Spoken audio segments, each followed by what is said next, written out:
Happy to introduce and welcome Rosie Allen.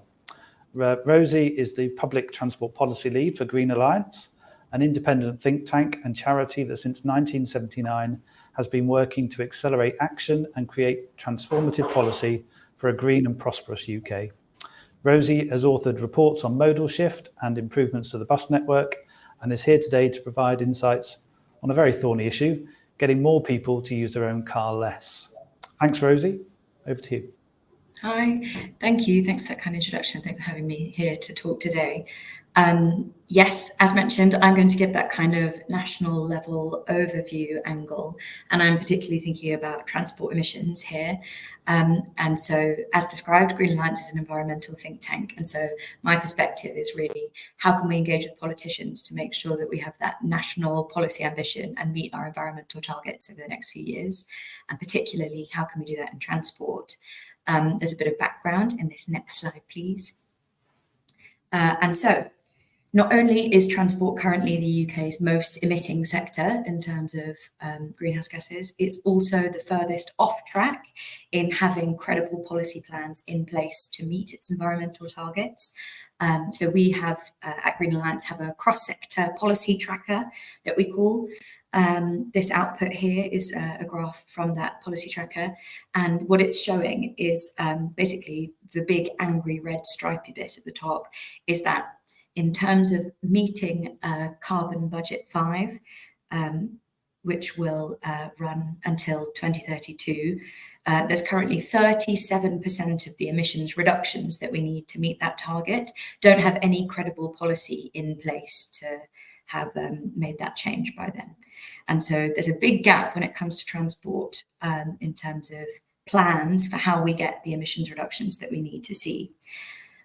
For us, we took that as meaning there has been real progress in the last government, to give them credit, in terms of the zero emission vehicle mandate, which we're really pleased to see.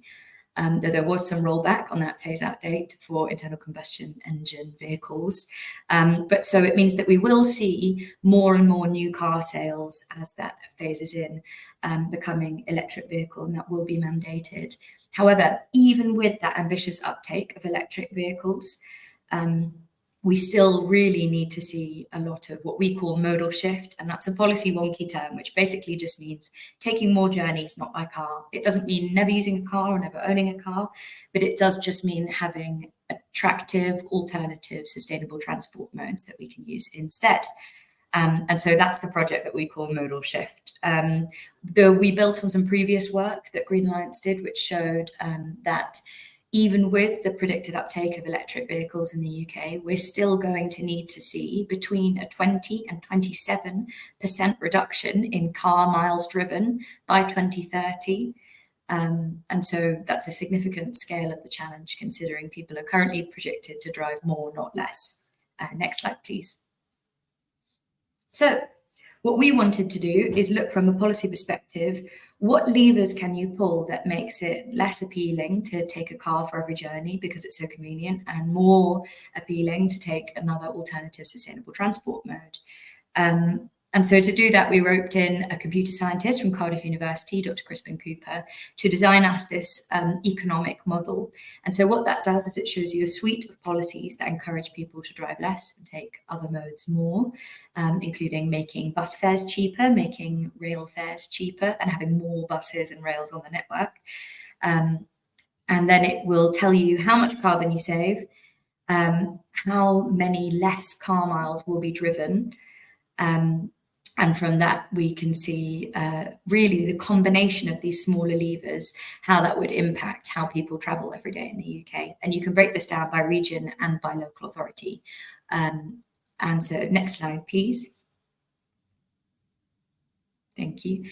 And so the meat of this research was really using this model, which I've linked in the slides. And you can also find our Moving On policy report, and on the website landing page for that, you can also use the model yourself and have a go with it. So it's really interesting to see, play pretend transport secretary and see what policies that you would enact in order to encourage people to drive less. It's a really interesting thought experiment. We looked at kind of different scenarios where you could approach getting us car miles reduced in different ways. So we looked at a really carrot-focused scenario, which is, again, policy won't speak for having the carrot instead of the stick, so making alternative modes of transport really attractive and appealing, making sure that they're really accessible and available where and when you need them. Whereas the stick scenario is that piece where you make it harder and less appealing to drive your car. Maybe there's lower speed limits, but that also comes with the benefit of safety. Maybe there are congestion zone charges to make you think about air pollution before you use the car and externalize some of those costs. And maybe it looks like some form of road pricing. In the model, what we used was kind of a blunt road pricing instrument.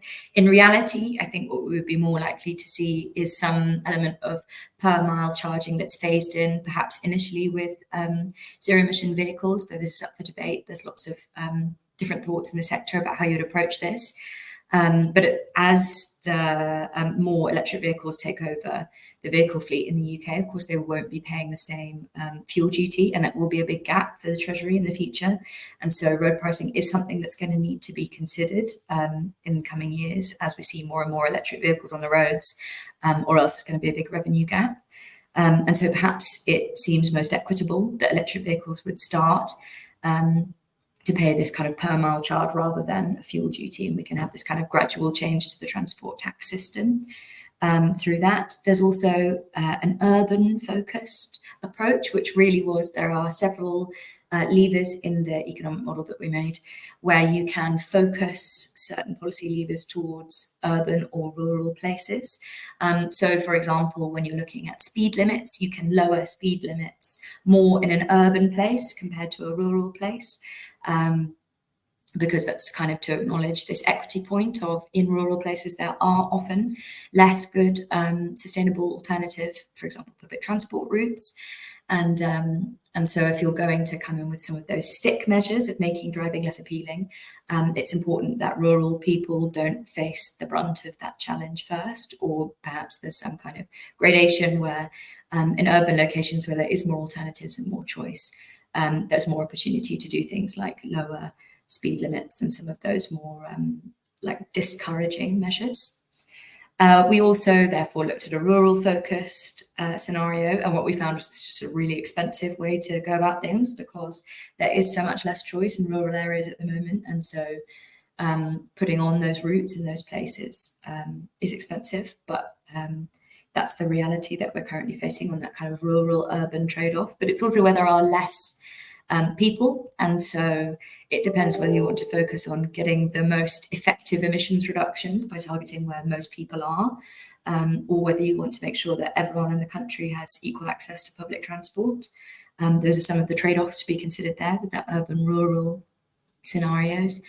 We also looked at local and national focus scenarios. So that was just really to reflect that it seems like in the coming years with greater English devolution, we're going to see metro mayors and ambitious regional and local leaders making a lot of the calls in terms of these small policy levers to discourage car use. And so that could look like, for example, the expansion of the ULEZ that we recently saw in London, which had a lot of backlash, but statistics are showing has greatly decreased serious incidents and fatalities in terms of road safety, and also is reducing air pollution in the areas where it's been extended to. So it does have these co-benefits.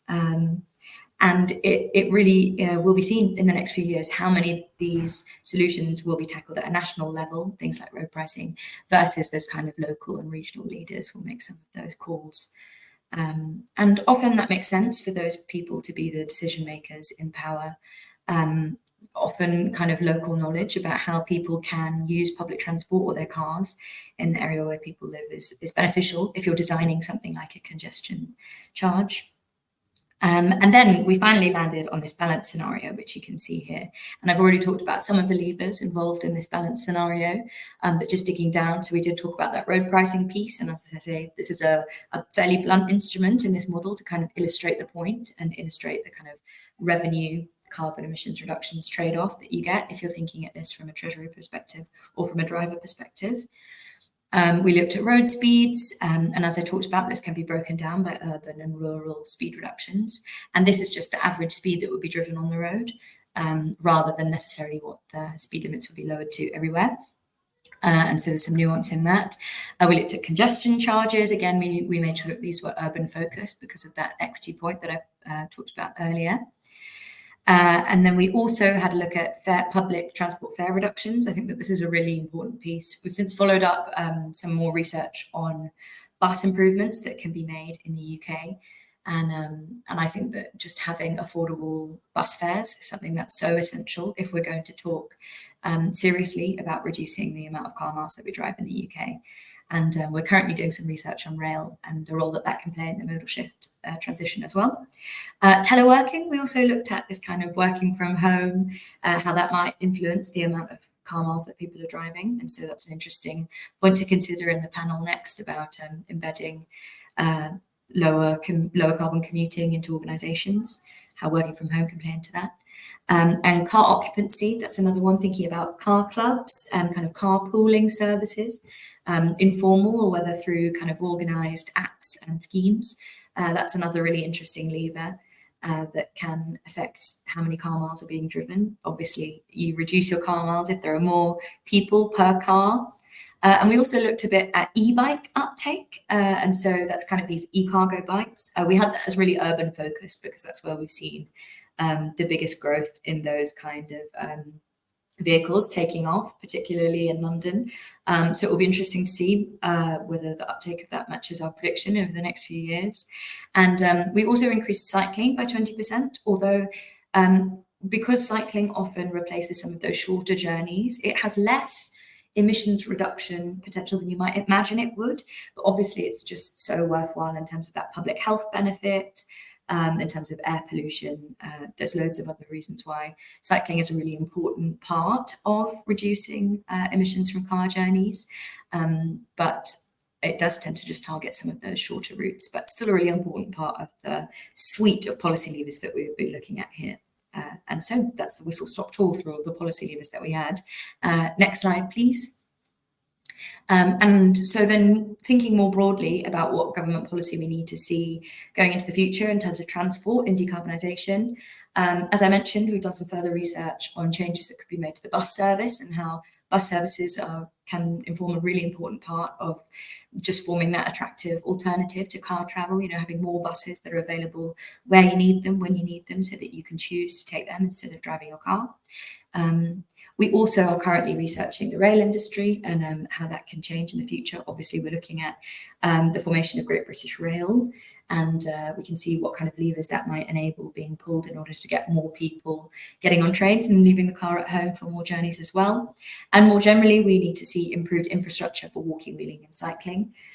We saw funding to Active Travel England cut at the end of the last government, and so we're really hoping that as we move forward with this new government, we can see revitalised investment in infrastructure for walking, wheeling and cycling, because that just also changes the feel of a place and makes it, when you see more people walking and wheeling and cycling, the knock-on impact of just knowing that that's available to you can be so transformative.